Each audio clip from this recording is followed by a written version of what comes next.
Muito bem, queridos, bom dia, bom dia. É sempre uma alegria muito grande estar com vocês, mesmo que usando essas ferramentas virtuais. Saudades de estar presente com todos, mas eu creio que logo, logo o Senhor já está preparando o tempo para nós voltarmos e podermos louvar e adorar juntos. Apesar que nós estamos aqui, porque a palavra diz que onde Deus ou mais, dois ou mais estão, Jesus está no nosso meio. Queridos, abra sua Bíblia no livro de Jó. Jó, capítulo 42. Abram sua Bíblia. Eu estava meditando muito essa semana sobre o que falar, o que trazer de palavra, e Deus colocou essa palavra no meu coração, que é uma coisa que a gente tem que confiar no Senhor. A irmã Cida falou na sexta-feira sobre o Salmo 27, e aí isso também ajudou bastante, porque eu falei, não, nós estamos numa época doida, né? E nessa época doida, o que mais nós temos que fazer é crer que o Senhor é conosco e ter a certeza que Ele está cuidando de todas as coisas. E Jó 42:2, a palavra diz bem isso, porque a palavra lá em Jó diz assim, é Jó dizendo, depois de ele ter sido confrontado com Deus, depois de Deus ter feito aquele monte de questionamentos a ele, aí Jó percebeu a grandeza do Senhor, e lá em Jó 42, no versículo 2, ele diz assim, agora eu compreendo que o Senhor pode fazer todas as coisas, e que ninguém pode impedir o Senhor de realizar os seus planos. Queridos, quando eu leio isso, sabe o que vem no meu coração? Não existe crise, não existe pandemia, não existe qualquer situação que possa impedir que os planos do Senhor sejam realizados sobre a minha e sobre a sua vida. O que Jó está dizendo é que depois que ele passou por muitas provas, depois que ele passou por toda a situação que ele passou e nós conhecemos, ele disse com ousadia que agora ele compreendia que o Senhor pode fazer todas as coisas. E mais, que ninguém pode impedir o sonho do Senhor de se realizar, os planos do Senhor de se realizar. Queridos, isso é sobre mim e sobre você, e é sobre isso que eu quero falar, porque nós temos que reconhecer que Deus é um Deus do impossível. E se Ele é impossível, Ele pode fazer tudo aquilo que Ele quer. E nós precisamos ter essa certeza. Será que nós temos essa certeza? Será que nós entendemos que Deus está no controle de todas as coisas? Será que no meio de toda essa situação nós temos conseguido viver de uma maneira tal que nós damos a Deus toda a honra e toda a glória de quem Ele é? Porque fazer Ele faz, queridos. Veja na passagem de Jó que nós lemos, Ele é o Deus do impossível, Ele pode fazer o que Ele quiser. E Jó vai mais além, ele diz que os planos de Deus para as nossas vidas, numa outra tradução, diz que não podem ser frustrados. Os planos de Deus se realizarão. Creia que Deus vai realizar tudo aquilo que Ele tem sobre a minha e sobre a tua vida, porque é promessa dEle, é palavra dEle isso sobre nós. Isaías 55, no versículo 8 e no versículo 9, diz assim, pois os meus pensamentos são muito diferentes dos seus. A minha maneira de agir é muito diferente da sua, declara o Senhor. Porque assim como os céus são mais altos do que a terra, os meus caminhos são mais altos do que os seus caminhos, e os meus pensamentos mais altos do que os seus pensamentos. Queridos, sabe o que eu vejo quando eu leio isso no livro de Isaías? Que nós, infelizmente, temos uma visão muito reduzida. O nosso olhar é limitado e nós só conseguimos ver o que está ao nosso alcance. Quando muito nós olhamos um pouquinho o que está ao nosso redor, mas nós não conseguimos ir muito além. E sabe o que nós precisamos nesse momento? Nós precisamos entender que se Deus diz que os pensamentos dele são muito maiores que os nossos e que os planos dele são muito mais altos do que os nossos, sabe o que nós precisamos fazer? Confiar. É isso que nós precisamos fazer. Nós precisamos realmente confiar no Senhor. Nós precisamos ter a certeza que Ele tem o controle de todas as coisas e que Ele nos ensina que a vontade dEle é sempre muito melhor para nós do que nós mesmos pensamos. Queridos, creia, e eu vou repetir isso várias vezes hoje, creia que Deus tem planos para a sua vida. Creia que apesar de você achar, puxa vida, eu estou aqui, estou parado, estou em casa, e o que vai acontecer, e qual vai ser o futuro, e o que vai acontecer depois que tudo isso passar? Deus sabe exatamente o que vai acontecer. E creia que Ele tem o melhor para cada um de nós. Isaías, lá no capítulo 30, do versículo 18 ao 21, e tem uma passagem que eu amo muito, que é Deus falando conosco, e Ele fala de uma maneira poderosa, que Ele diz assim, Isaías 30, versículo 18, diz, no entanto, o Senhor continua esperando, porque Ele quer ser bondoso e ter compaixão de vocês. Pois Ele é Deus que faz o que é direito. Felizes são aqueles que põem a sua esperança nele. Povo de Jerusalém, moradores de Sião, vocês não vão chorar mais. Quando vocês clamarem pedindo socorro, o Senhor Deus ficará com pena de vocês. Ele os ouvirá e atenderá. O Senhor lhes dará o pão de dores e água do sofrimento, mas não se esconderá de vocês. Ele é o Mestre, e vocês o encontrarão quando quiserem. Se vocês se desviarem do caminho, indo para a direita ou para a esquerda, ouvirão a voz dele atrás de vocês, dizendo, o caminho certo é esse, andem nele. Queridos, esse é o nosso Deus. É um Deus que nos recebe se o buscarmos, que limpa nossos olhos, nos dá esperança, nos mostra uma situação diferente, que apesar das tribulações que nós passamos, nós acabamos de ler que diz que Ele não se esconde de nós, que Ele está sempre presente nas nossas vidas. E mais, diz que Ele está ao nosso alcance, que depende de nós irmos buscá-lo. E se nós o buscarmos, nós o encontraremos. E a palavra diz, quando quiserem. Queridos, nós temos um Deus que não se esconde de nós. Nós temos um Deus que nós podemos clamar, podemos buscar, e Ele responde às nossas orações. Porque Ele é um Deus que quer que nós o encontremos. E cabe a nós buscarmos Ele. A palavra diz mais ainda, e isso eu acho tão lindo, querido. Ela diz assim, que se crermos, verdadeiramente crermos, é Ele quem dirige os nossos caminhos.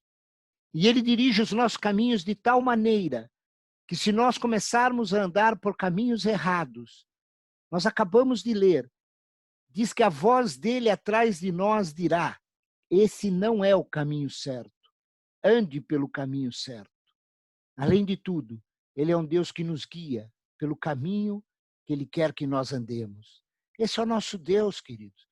É um Senhor que cuida das nossas vidas, que não nos desampara, não nos desilude. Em Deus nós nunca temos desilusões, porque a palavra dele é verdadeira. Quem interpreta errado somos nós. Quem busca outras alternativas somos nós, porque a palavra dele é verdadeira sobre as nossas vidas. Pode ser que por um breve momento, no meio em que nós estamos atrapalhados, estamos mesmo muito cegos no nosso olhar, ou pelas circunstâncias, a gente acha que Deus está distante, mas nós acabamos de ler que não, que Ele está sempre presente, e que se nós o buscarmos, Ele vem em nosso socorro. Paulo escreve isso aos Romanos. Ele diz lá em Romanos 8, 38 e 39, o quanto ele tinha confiança no Senhor, o quanto ele colocava a vida dele no Senhor e o quanto ele confiava que o Senhor era poderoso para fazer tudo o que ele precisava. Lá em versículo 38 de Romanos 8 diz assim, estou convencido de que nada poderá nos separar do amor, do seu amor, nem a morte, nem a vida, nem os anjos, nem principados e potestades, nem o presente, nem o futuro, nem um lugar bem alto no céu ou nas profundezas do mar, nem qualquer coisa será capaz de nos separar do amor de Deus, que está em Cristo Jesus, o nosso Senhor. Essa é a confiança de pessoas maduras, queridos. Pessoas que confiam em Deus e que esperam o cumprimento dos planos do Senhor, porque sabem que os planos do Senhor são melhores. E eu queria nessa manhã olhar com vocês a história de um homem que passou por muitas tribulações, passou por muitas circunstâncias, que tinha um comportamento que precisava ser tratado, porque Deus tinha um grande plano na vida dele. E ele se deixou da maneira dele ser tratado. Apesar das dores, apesar do sofrimento que eu imagino que ele passou, ele foi tratado e se tornou maduro. E quando estava maduro, ele foi colocado em lugares altos por Deus. E eu queria falar um pouquinho nessa manhã com vocês da história de José. Eu acho que vocês conhecem bastante a história de José, mas eu queria fazer um resumo dela. Só para a gente contextualizar, eu queria falar um pouquinho da história de José, para que nós entendêssemos quem foi esse homem verdadeiramente e o que ele passou na presença do Senhor. Queridos, a Bíblia nos conta que José era o mais amado do que os seus outros irmãos. O seu pai Israel, antes era Jacó, o seu pai Israel deu a ele uma túnica toda colorida, uma túnica que representava todo o amor que Israel tinha pelo filho. Só que essa túnica colorida parece que subiu na mente de José. Parece que ele ficou mais arrogante, porque ele sentia que ele era o mais amado. E, de certa maneira, ele se diviricava com os irmãos. E a palavra diz que quando ele ganhou essa túnica e começou a agir dessa forma, os seus irmãos não conseguiam mais ser amistosos com ele. Na realidade, a palavra diz que os seus irmãos o odiavam. Um belo dia, José tem um sonho. Ele tem um sonho em que ele vê ele e os irmãos no campo, amarrando os feixes de trigo. E, de repente, no meio do sonho de José, ele vê que o feixe de trigo dele se levanta, fica em pé, e o feixe dos irmãos se curvam a ele. E ele, naquele ímpeto juvenil, José tinha mais ou menos 17 anos, nessa época tinha 17 anos, ele vai correndo contar aos irmãos o sonho. E diz, olha, eu vi isso. Queridos, o que você acha que passa na cabeça de uma pessoa que já odeia alguém? Ouvir essa pessoa dizendo, olha, eu tive um sonho que você vai se ficar dobrado na minha presença, que você vai ficar de joelho, eu vou ficar de pé e você vai ficar de joelho. Só aumentou o ódio dos irmãos. Os irmãos realmente queriam fritar José. Passa mais um tempo, ele tem um segundo sonho. Aí ele tem um sonho mais ousado ainda, porque ele sonha que ele vê o sol, a lua e 11 estrelas.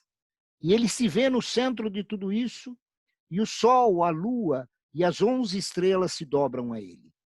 E ele vai correndo contar esse sonho, provavelmente num jantar de família, porque a palavra diz que estava também ali naquele jantar Jacó, Israel, a sua mãe, estava também ali os seus irmãos, e quando ele conta o sonho, o pai dele vira para ele e fala, José, menos, agora você exagerou, José. Enquanto o teu sonho era só com os teus irmãos, eu ficava quieto, mas você está dizendo que eu também vou me dobrar a você? Você não entende nada, José. É melhor você ficar quietinho, é melhor você ficar no seu canto, é melhor você parar com essas bobagens. E o tempo passou, e um dia os irmãos estão no campo, estão cuidando dos rebanhos de Israel, estão cuidando das ovelhas, do gado, e Israel chama José e diz assim, José, vai lá ver como é que estão os seus irmãos, vê se eles precisam de alguma coisa, e volte me trazendo notícias. E lá vai José, com toda aquela arrogância dos seus 17 anos, vestido naquela túnica super colorida, e vai de encontro aos irmãos.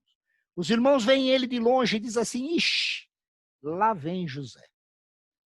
E o ódio dos irmãos sobe mais ainda. O que acontece, queridos? Esse ódio se transforma numa ação. Os irmãos pegam José quando ele começa a falar, arrancam a túnica dele e jogam ele num buraco. E ficam deliberando se deviam matá-lo ou se deviam fazer alguma coisa. Quando eles estão deliberando, eles veem que passa uma caravana que estava indo em direção ao Egito e um dos irmãos tem uma ideia e diz assim, vamos vendê-lo. Ué, assim ele vai para o Egito, some da nossa frente e a gente nunca mais vai ver José. E o nosso pai? Não, nosso pai a gente dá um jeito, deixa lá, vamos pensar primeiro em se desfazer de José. Já que nós não queremos o sangue dele nas nossas mãos, vamos pelo menos vendê-lo como escravo. E eles fazem isso. Eles vendem José para aquela caravana e vão embora. E aí eles ficam com aquela grande dúvida, o que fazer para dizer para o pai? E alguém tem uma grande ideia. Nós não arrancamos a túnica dele?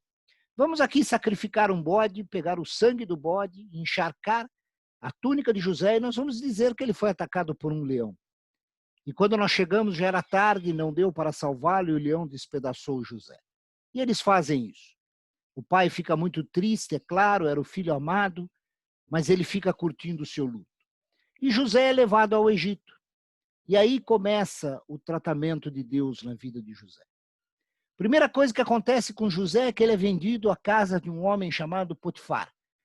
A Bíblia diz que esse homem era um homem muito importante na corte do faraó Ele, inclusive, era guarda do faraó, era chefe dos guardas do faraó. E José é vendido a esse homem. Querido, só que a Bíblia também diz que a mão de Deus era com José. E José, apesar de ser escravo, começa a fazer com excelência tudo que vem na mão dele. E ele começa a entregar mais do que pediam. Começa a fazer mais do que as pessoas pediam que ele fizesse. E isso salta aos olhos de Potifar, porque ele fala assim, puxa, esse rapaz administra muito bem. E tudo que vai na mão dele prospera. Eu acho que o Deus dele é com ele. E Potifar toma uma decisão. Potifar coloca José como encarregado de todas as coisas dele, como um grande administrador. Mas diz a ele, olha, você pode cuidar de todas as coisas, você pode cuidar da minha casa, dos meus escravos, dos meus animais, só que tem um limite, você não pode tocar na minha mulher. Queridos, eu fico imaginando nessa época a vida de José. Porque apesar de ser escravo, apesar de todas as saudades que ele poderia ter do pai, não sei se ele estava com tantas saudades dos irmãos assim, mas pelo menos do pai talvez ele tivesse com muitas saudades. Vocês podem imaginar que ele tinha uma vida relativamente boa, porque ele era o encarregado de todas as coisas, ele era um homem de confiança de Potifar. Então provavelmente não faltava alimento para ele, provavelmente não faltava roupas boas para ele se vestir, ele podia sair da propriedade, diferente talvez dos outros escravos. Ele tinha uma certa liberdade, ele gozava de uma vida relativamente boa, apesar da situação dele. Porém, e eu acredito que aí Deus nos trata quando nós não mostramos sinais de maturidade, José ainda não estava maduro o suficiente. Talvez o fato dele continuar jovem, recebendo tamanha responsabilidade na casa de Potifar, mesmo sendo um homem temente a Deus e sabendo que tudo isso vinha de Deus, talvez ainda lá no fundo, no coração de José ainda tivessem algumas coisas que precisassem ser trabalhadas. E Deus coloca ele à prova. A mulher de Potifar, olhando para ele e vendo que ele era muito bonito e formoso, a palavra diz isso, ela tenta deitar-se com ele. E José a impede, e uma vez ela foi, em um determinado momento, ela faz uma tentativa e José foge. O temor do Senhor, o caráter que José tinha, não o permite pecar. Ele sabia que ele não poderia pecar contra Deus. E ele diz isso à mulher dele, eu não posso pecar contra Deus e não posso trair a confiança de Potifar. Nós vemos que José tinha caráter. O que acontece é que ela, irritada com essa recusa, nervosa com essa recusa, cria uma artimanha e diz que José tentou estuprá-la.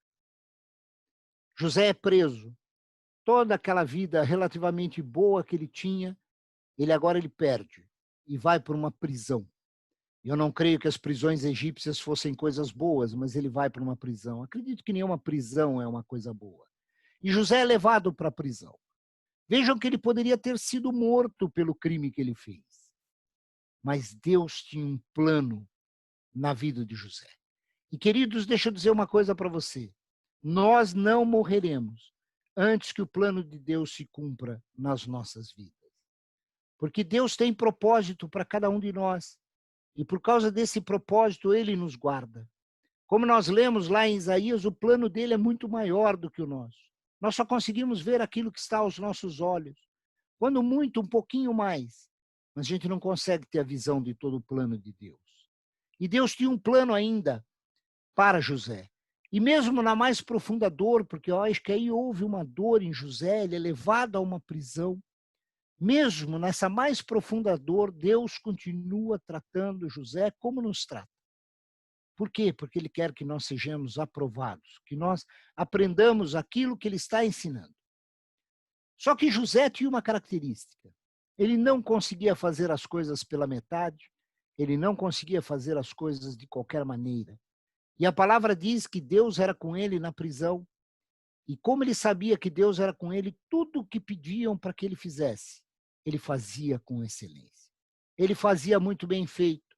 Ele não fazia se preocupando se os homens estavam olhando ou não, porque ele sabia que Deus estava olhando. E aí sabe o que acontece? O carcereiro olha aquele jovem fazendo isso, olha aquele jovem se dedicando a fazer as coisas bem feitas. Eu acredito que ele todo dia limpava a cela dele, deixava ela brilhando, deixava as coisas como deveriam ser, ele olha e fala, puxa vida, eu não consigo que os presos trabalhem assim. Então eu vou colocar esse rapaz como meu assessor, uma espécie de assessor. E diz que José passa a controlar as coisas na prisão. Passa-se o tempo, e a história também conta para nós lá em Gênesis, a palavra diz para nós que 2 pessoas são presas, um copeiro e um padeiro, que serviam na presença do faraó. Esses 2 homens são considerados, são acusados de um crime muito grave. Um dia, um pouco antes, um pouco depois de que eles são presos, eles têm um sonho.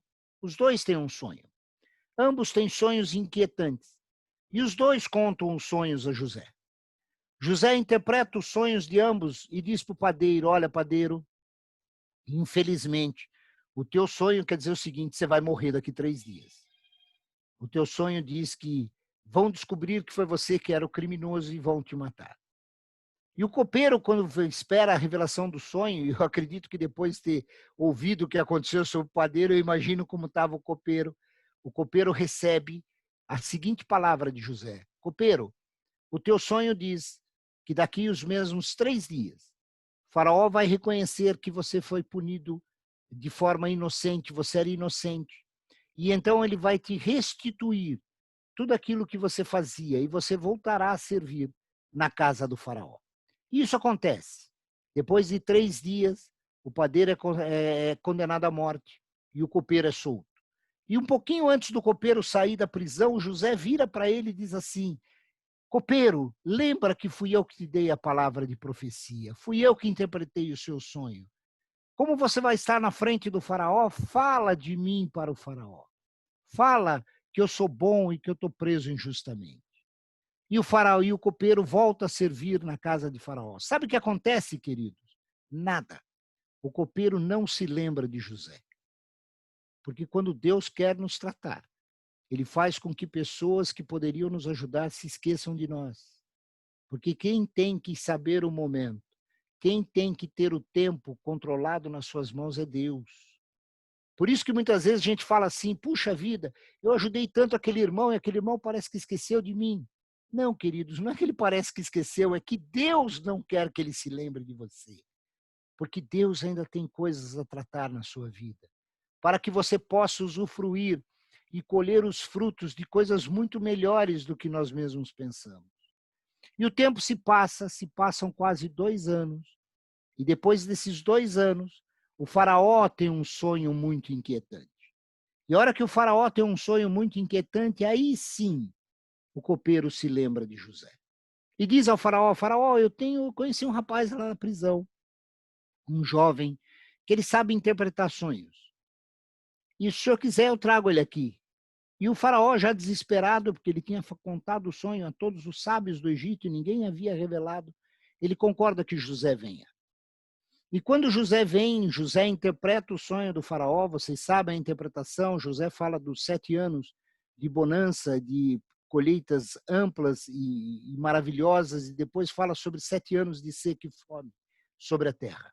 O faraó fica muito espantado com a sabedoria de José na interpretação dos sonhos, com a orientação que José deu de como deveria ser a administração. Eu acredito que o espírito de excelência sobre José falou com muita clareza, com muita objetividade de como o faraó deveria fazer. O faraó fica tão espantado que ele diz o seguinte, eu acho que não tem ninguém no Egito capaz de administrar tão bem como esse jovem. E sabe o que acontece, queridos? O faraó torna José o segundo homem mais poderoso do Egito. Se vocês depois lerem lá na palavra, o faraó vai dizer para Josué, eu sou o faraó do Egito, mas nada acontecerá no Egito sem que passe por você. Você vai ser senhor de todas as coisas. Dali para frente, para acelerar um pouquinho a nossa história e entrarmos em alguns pontos que eu quero meditar com vocês, vocês conhecem o restante. José tem o seu nome mudado, José recebe uma esposa, tem 2 filhos, os filhos são o reflexo da mudança de pensamento do próprio José, o nome dos filhos mostra isso. Só que quando chegam os 7 anos de fome, Uma grande fome se bate sobre o mundo todo, como havia dito, como Deus havia dado o sonho ao faraó, que foi interpretado por José. E os seus próprios familiares lá em Canaã começam a sentir muita fome.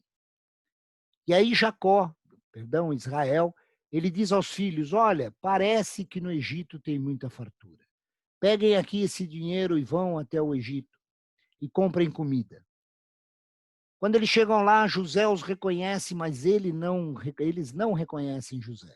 E José faz uma série de artimanha, faz com que os irmãos voltem mais uma vez. Vocês conhecem, os irmãos vão até Canaã, voltam com o irmão mais novo.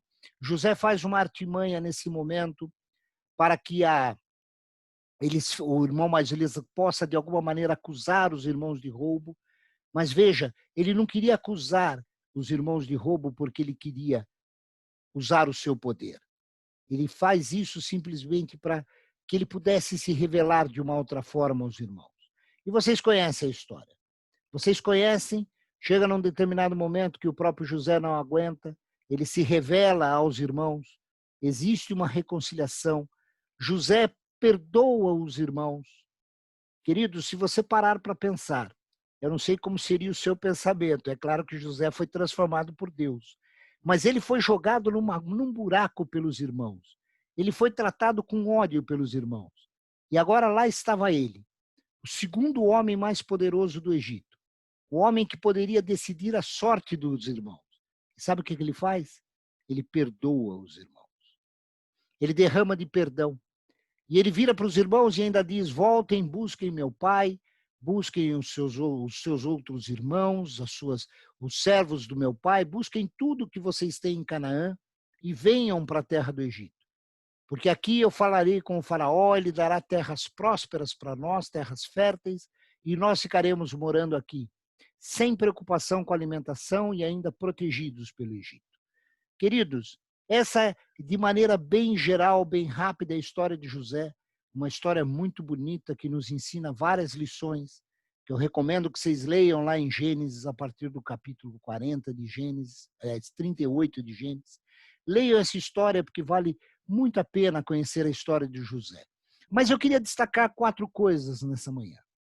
4 pontos para que nós refletíssemos sobre como Deus trabalhou e como nós precisamos entender esse mover de Deus sobre as nossas vidas, para que no meio de uma crise, no meio de uma situação, a gente não fique como coitadinhos, dizendo, ó vida, ó céus, ó azar, mas que a gente entenda que os planos de Deus não serão frustrados sobre as nossas vidas. Queridos, a primeira coisa que veio para mim quando eu comecei a meditar nessa palavra é o seguinte: jamais, nunca, deixe de usar os seus talentos. Independente do momento em que você está, independente da situação que você se encontra, independente da dor que você tenha, não deixe de usar aquilo que Deus te deu. José não deixou de usar o talento da excelência, da administração que ele tinha. Não importa se ele é escravo na casa de Potifar ou se ele foi jogado numa prisão, ele continuou fazendo tudo com excelência, porque ele sabia que isso era um talento que ele tinha. Ele continuou a fazer tudo que Deus dava nas mãos dele com qualidade, porque ele sabia que isso era uma característica dele. Não deixe de usar os seus talentos, querido. Se Deus te capacitou a fazer algo, independente se você estiver se sentindo escravo numa situação ou se estiver se sentindo opresso pelo mundo, continue usando o seu talento. Isso é uma coisa tão importante, queridos, é tão importante, que Jesus fala disso lá em Mateus 25. Mateus 25, do versículo 14 ao versículo 30. Depois vocês leiam em detalhe. Jesus conta a história de um patrão que sai das suas terras e vai viajar. Só que antes dele ir viajar, ele chama 3 funcionários, 3 empregados dele, 3 pessoas nas quais ele tinha ou depositava alguma confiança e dá alguns talentos. E olha como o nome é similar. Talento era uma moeda da época. Ele dá alguns talentos na mão desses funcionários.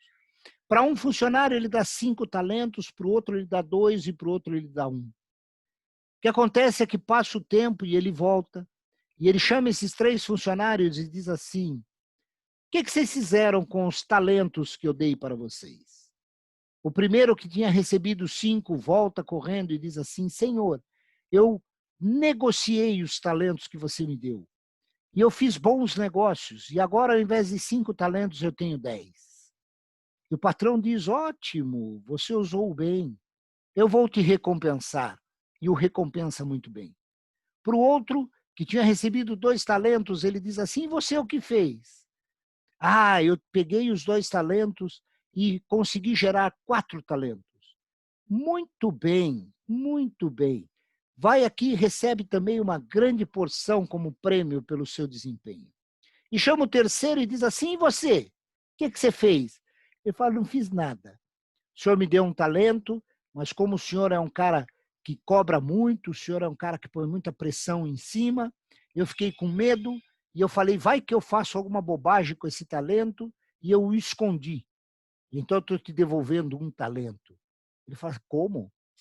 Você não teve sequer coragem de entregar esse talento num banco qualquer para que ele rendesse alguns juros e quando eu voltasse você me devolvesse pelo menos alguma coisa a mais? Você não merece o talento. Você não merece aquilo que eu te dei.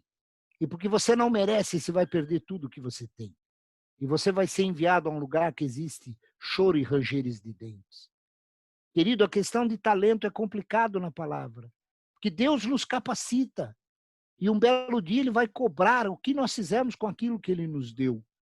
Por isso que nós temos que olhar para a história de José e dizer o seguinte: não importa se eu estou escravo, não importa se eu estou numa prisão, não importa a opressão que está sobre a minha vida, não esqueça que você tem talentos.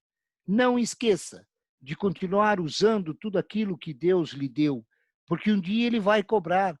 Não esconda seus talentos. Se Deus te presenteou, use, independente da situação em que você se encontra. Use principalmente para o crescimento dos outros. Não esconda o seu talento só para você. É isso que Deus espera. Queridos, a segunda coisa que eu vejo nessa história de José, que nós contamos um pouco, é: fuja das tentações. Queridos, a oração do Pai Nosso diz que nós pedimos na oração que nós não sejamos tentados. Afasta de nós as tentações. Mas como? Você acha que Deus vai simplesmente te permitir que a tentação não venha sobre a sua vida? Não dá, queridos. O próprio Jesus disse que nós vivemos no mundo. Que no mundo nós teríamos aflições, teríamos tribulações, teríamos tentações. Mas ele diz: tem de bom ânimo, porque eu venci o mundo. Cabe a nós vencermos as tentações. Cabe a nós fugirmos do pecado. Resista ao pecado. Mesmo que te julguem, mesmo que te façam ir por uma prisão, se você estiver fazendo o que Deus está pedindo de você, resista ao pecado, não se entregue ao pecado. José não se entregou porque ele tinha temor e tremor na presença do Senhor. Quando a esposa de Faraó o chama, a primeira coisa que ele diz é: eu não posso pecar contra o meu Deus e também não posso trair a confiança de Potifar. Resista. Sabe o que acontece quando nós resistimos? Deus nos honra. 1 Coríntios 10, no versículo 13, diz assim: não sobreveio a vocês tentação que não fosse comum aos homens. E Deus é fiel, e ele não permitirá que vocês sejam tentados além do que podem suportar. Mas quando forem tentados, ele mesmo providenciará um escape para que o possam suportar. Queridos, Deus sempre vai nos dar um escape no meio da tentação. Quando nós erramos é porque nós queremos errar. Quando nós erramos é que nós já estávamos maquinando aquele erro. E quando houve a oportunidade, nós simplesmente entramos na oportunidade.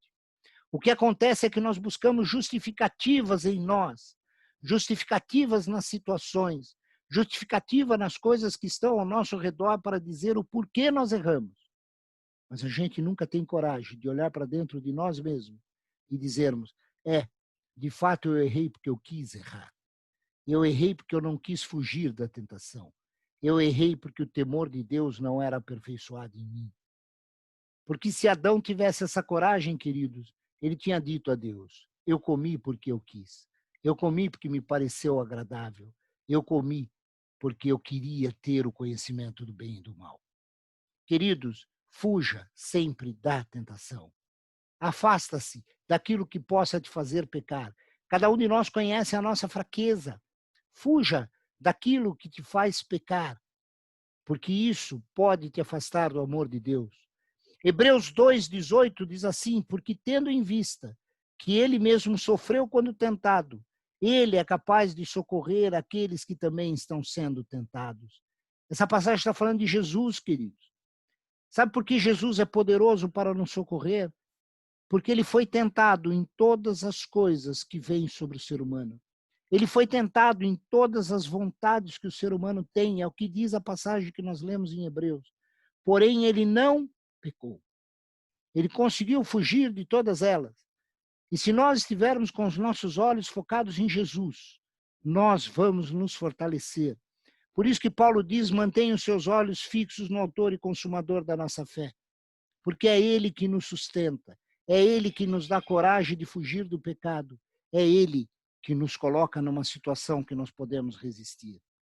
Terceira coisa que eu vejo nessa história de José e que fala muito nas nossas vidas: não guarde rancor. Não guarde rancor sobre nada, não guarde rancor sobre as coisas. José perdoou os seus irmãos. Ele poderia os ter julgado e condenado. Quando ele viu os irmãos, com todo o poder que ele tinha, ele poderia ter mandado prender os irmãos. Ter se revelado aos irmãos e ter dito: olha, eu sou aquele José que vocês botaram no buraco. Eu sou aquele José que vocês venderam como escravos. Eu passei 13 anos nesse país servindo, sendo humilhado, na prisão. Agora é a minha hora da minha vingança. Queridos, mas ele não fez isso. Ele tinha entendido os planos de Deus. O perdão, queridos, remove uma pedra que está sobre nós e que nos permite e nos impede de ver o que Deus quer fazer nas nossas vidas. Não permita que o rancor, que o perdão te corroa a tal ponto que você deixa de ter a visão cristã sobre as coisas. Lá em Gênesis 45, no versículo de 4 a 7, a gente lê assim: então José disse aos seus irmãos: cheguem mais perto. Quando eles se aproximaram, José continuou: eu sou José, o irmão que vocês venderam ao Egito. Agora, nada de tristeza, e não se recriminem por terem me vendido para cá, porque foi para a conservação da vida que Deus me enviou diante de vocês. Queridos, olha que declaração madura. Olha que declaração de quem entendeu o plano de Deus. Ele diz assim para os irmãos: vocês me venderam como escravos, mas não foi. Isso foi um plano de Deus, porque Deus queria que eu viesse à frente de vocês, para que eu preservasse a vida. Era para que eu estivesse nesse momento, nesse lugar, guardando todas essas coisas. Para que a vida, não só do Egito, como de todos aqueles que dependem de alimentos, fossem preservada. E no capítulo 6 ele continua: porque a terra já passou por 2 anos de fome, e ainda restam 5 anos em que não haverá cultivo, nem colheitas. Mas Deus me enviou adiante de vocês para preservar a sua descendência na terra e para manter a vida de vocês por meio de um grande livramento. Queridos, perdoe. Perdoe. Não deixe que o seu passado estrague o seu futuro. Não deixe que o seu passado te embace tanto a vista que você já não consiga mais ver os planos de Deus. Deus tem muito mais para nós. Vamos viver o melhor do Senhor, livre-se de todo rancor. José se livrou e ele ficou poderoso na presença do Senhor. E a quarta coisa que eu quero falar essa manhã com vocês é que se te jogarem num buraco, Deus te retira de lá e te coloca sentado no meio de reis. Foi o que aconteceu com José, queridos. Ele foi, no comecinho da história dele, eu falei, ele foi jogado num buraco. E aí, se vocês depois lerem lá na Bíblia, vocês vão ver que o buraco era escuro, sem água. Devia ser um lugar tenebroso. Vocês podem imaginar um buraco escuro, sem água, devia ter cheiro, um cheiro ruim. Eu fico imaginando esse buraco. Só que sabe o que aconteceu? Deus tira você desse buraco como tirou José. O que José tinha na época, que era o símbolo de orgulho dele, foi arrancado, que era a túnica. Além dele ter sido jogado num buraco, tudo aquilo que ele considerava importante, todos os símbolos que ele considerava importante, foi arrancado dele.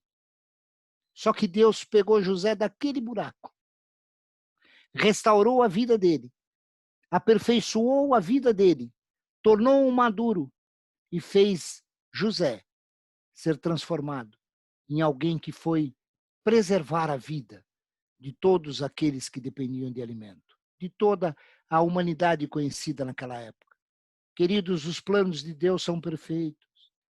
Os planos de Deus são perfeitos. Muitas vezes nós não entendemos porque nós não conseguimos ter a visão. Como disse na passagem que nós lemos em Isaías, os pensamentos dele são muito superiores aos nossos. Nós não conseguimos ter a visão que Deus tem sobre as nossas vidas e muitas vezes nós nos achamos pequenininhos e coitadinhos. Quando Deus nos olha e diz assim, esse é um príncipe meu. Esse é um príncipe, é um sacerdote.